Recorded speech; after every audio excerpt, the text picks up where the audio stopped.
This is me. Just kidding, this is me. Hello, my name is Amanda and welcome to my channel, Always Popular, where I will be talking about pop culture, music, film, drama, and fan videos. Hello and welcome back to my channel, Always Popular. I'm Amanda, your host, and let's jump into the next episode.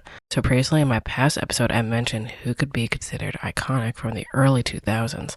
This week is a follow-up part 2 episode based on more pop-punk artists from the 90s and or 2000s. During the time period of the 90s to early 2000s, there was a huge rise of pop-punk music artists and it became an important part of music and pop culture. So today we are going to be talking about the importance of 90s, 2000s pop-punk music. Around the time of the mid-90s, the pop-punk scene was becoming more commercial and mainstream with new bands like Green Day with their first album, 39 Smooth, on a major record label, and bands like The Offspring and MXPX that were achieving similar success to Green Day. They were all getting signed to major labels and pop-punk was rising again because of these artists. All three of these bands ended up touring together and became three of the most significant artists of that time.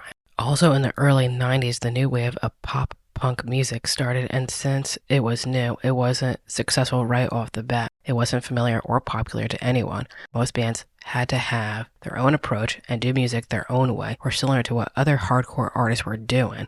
During this period of time, independent record labels started to blossom, and two notable labels like Fat Records, Epitaph Records would eventually become successful later in their career. Eventually, by the time of the early 2000s, musical acts like Sum 41, Taking Back Sunday, Simple Plan, and Blink-182 were some of the most popular and successful artists in the world when they all came out with a pop-punk sound at that time. This was around the time most of this style of music got massive mainstream attention. Now we can deep dive into each one of these bands and their impact during the 90s or 2000s. First off, we have Green Day. Green Day was massive back then and they are still going strong now. When Green Day popped out, it was the early 90s with their debut album, 39 Smooth, and it was considered skate punk, punk rock, and pop punk by the critics. It wasn't their debut that really paved the way, however, their future projects did. However, for only selling under 3,000 copies for their debut album, it was still a success for an underground label like Lookout Records. Shortly after, the next year, they released their second album,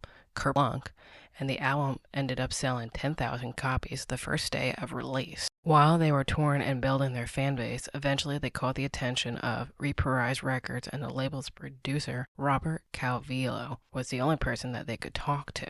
After signing to Reprise Records, the album that changed punk rock history was Dookie. They were getting regular play on MTV. The album sold over 10 million copies in the US, and 3 of their songs went number 1 on the rock charts. After its release, they played Lollapalooza and Woodstock and got even more popular. As a result, they brought in big audiences and impressive number of sales. The album Dookie ended up selling over 20 million albums sold and helped shifted the punk community, and it's still remembered 25 years later. This album of theirs is cited as their best album to date and is credited as the most important pop-punk record of all time. Flash forward to 2004, they released another album with American Idiot. So during this time, they were a huge part of the punk scene and everything seemed to fall in line with them. Still to this day, they have some of the most memorable songs and albums in music history like Jesus of Suburbia, When I Come Around, and American Idiot. Second on this list would be Simple Plan. The Canadian punk rock band skyrocketed to fame in the early 2000s. Simple Plan is still one of the few pop-punk bands that still have remained together for over a decade. Even though when they first came out, many people debated if they were real pop-punk music. With their debut single, I'm Just a Kid, which is still one of their best songs, they have released countless relatable hit songs that people fell in love with. Songs like I'm Just a Kid, which became a TikTok trend, Addicted, Welcome to My Life, Perfect, and more. The songs like Perfect were everywhere and was in multiple movie soundtracks. The early 2000s was prime time for Simple Plan. They were one of the biggest bands in the US. People fell in love with them because they were relatable, had catchy hooks, and all of them had likable personalities and engaged well with their fans. And they still do. They always try to engage with their fans in person and online.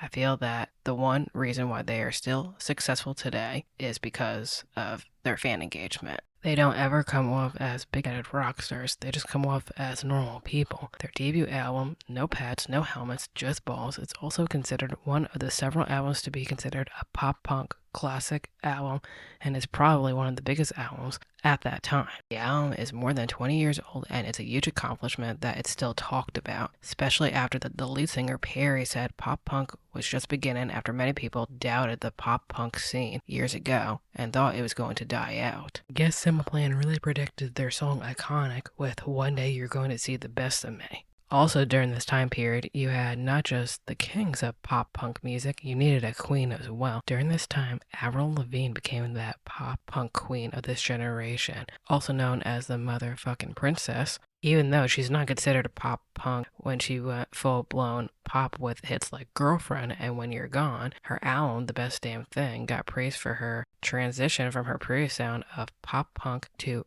pop rock music. However, when she did come out with her debut album Let Go, she gained massive media attention. Songs that are considered classics today like Skater Boy, Complicated, and her ballad I'm With You.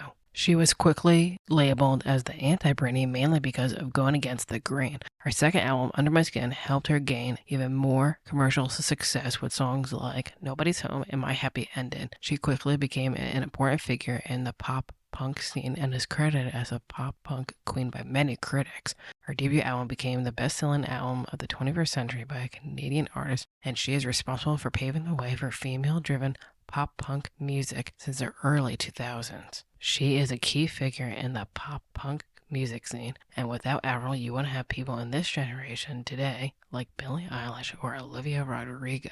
Lastly on this list, I have Blink-182. Blink-182 was also a significant figure in music around this time as well. They started to get exposure for touring on a Vans Warped Tour. Their second album, Dude Ranch, got released in 1997 with their moderately successful single, Damn It. Around this time, unfortunately, they lost their original drummer due to creative differences, so they had to find a new drummer. Thus, their third album, Enema of the State, was born, and a young Travis Barker got hired as the new drummer. During the late 90s, two of the biggest songs that Blink-182 was best known for is All the Small Things and What's My Age Again. Both songs are considered a pop punk classic songs, and All the Small Things became a huge crossover smash in the early 2000s. Most importantly, it wasn't the lead singer that was the most popular person in this band. For this particular band, Travis Barker, the drummer, became the most popular person in the band. Whenever this band gets mentioned, the first thing that comes to people's minds was Travis. Travis became one of the most well-known and one of the most respected drummers at that time, and he still is. He has been cited as one of the 100 greatest drummers of all time by the critics. Around the turning point of the millennium, their third album, Enema of the State, became one of the biggest albums and sold over 15 million copies, making them one of the biggest rock bands at the turning point of the new millennium. Third album of theirs became their most successful album and turned them into rock stars. However, during this time period, there were a lot more pop punk and or alternative bands as well. So before I go, here are some honorable mentions. Sum 41, Newfound Glory, Paramore, Good Charlotte, and Fall Out Boy.